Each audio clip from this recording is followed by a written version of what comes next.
হবিগঞ্জের মনতলায় চট্টগ্রাম থেকে সিলেটগামী তেল ভর্তি ট্রেনের 4টি ওয়াগন ও একটি গার্ড ব্রেক লাইনচ্যুতির ঘটনায় 11 ঘণ্টা ধরে বন্ধ সিলেটের সাথে সারা দেশের রেল যোগাযোগ।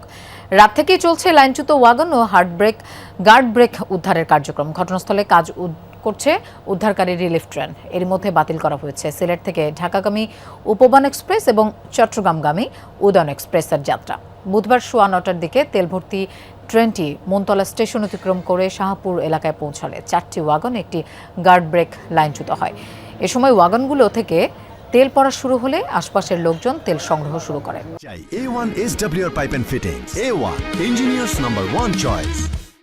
পরে বিজিবি ঘটনাস্থলে গিয়ে লুটকৃত তেল জব্দ করে।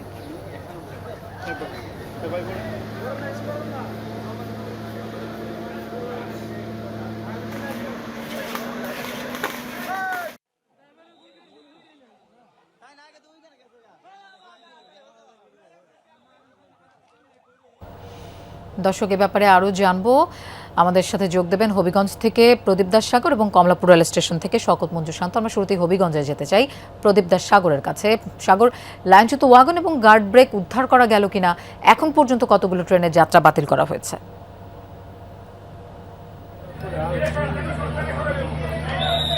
লুপা, আসলে এখন পর্যন্ত সিলেট থেকে 3টি ট্রেনের যাত্রা বাতিল করা হয়েছে। আজকে সকালে কালনী এক্সপ্রেস ছিল, সেটিরও যাত্রা বাতিল করা হয়েছে। আমি যদি আপনাকে একটু দেখাই, আমার পেছনে আপনি দেখতে পাচ্ছেন যে তেল ভর্তি যে ট্রেনটি ছিল, সেই ট্রেনের একটি ওয়াগান রেলের ট্রেক থেকে সরিয়ে নেওয়ার কাজ করছে উদ্ধারকারী ট্রেনটি, রিলিফ ট্রেনটি।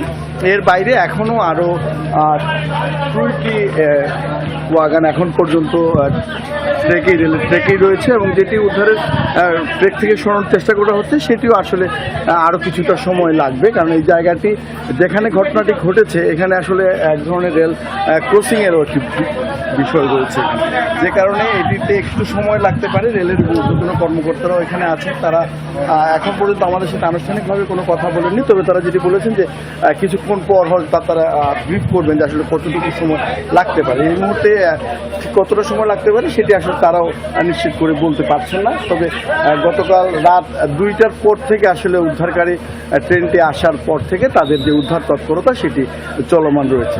তো এখন পর্যন্ত আসলে এখানে যে এক ধরনের, যদি এটি তেলবাহী গাড়ি হওয়াতে হয়তো দুর্ঘটনার ক্ষতির পরিমাণটা কিছুটা অনেকাংশে কম হবে। যদি যাত্রীবাহী ট্রেন হতো তাহলে আসলে ভয়াবহ একটি বিপর্যয় ঘটতে পারতো এই জায়গাটিতে। এবং এখানকার যারা স্থানীয় লোকজন রয়েছেন তারা যেটি বারবারই বলছেন, যেহেতু রেল লাইনের সাথে একদম লাইন ঘেঁষেই এখানে সড়ক রয়েছে এবং এদিকে যেহেতু স্থানীয় লোকজনের যাতায়াত রয়েছে, তারা যেটি বলছেন যে এটি আসলে একটি ধরনের বড় ধরনের দুর্ঘটনা, আরও বড় ধরনের দুর্ঘটনা হয়তো ঘটতে পারে। তো সব কিছু মিলিয়ে এখন পর্যন্ত আসলে ঠিক আর কতটুকু সময় লাগবে সেটি আসলে এই মুহূর্তে নিশ্চিত করে বলা মুশকিল। তবে বেশ খানিকটা সময় লাগবে, এটা নিশ্চিতভাবে বলা যায়। আর তৎপরতা নিশ্চিত চলছে, আপনি নিশ্চিত দেখতে পাচ্ছেন। পরবর্তীতে আমরা আরও আপডেট যখন পাবো সেটি নিশ্চয়ই জানতে পারবো আপনার মাধ্যমে। ধন্যবাদ সাগর আমাদের সাথে যোগ দেওয়ার জন্য।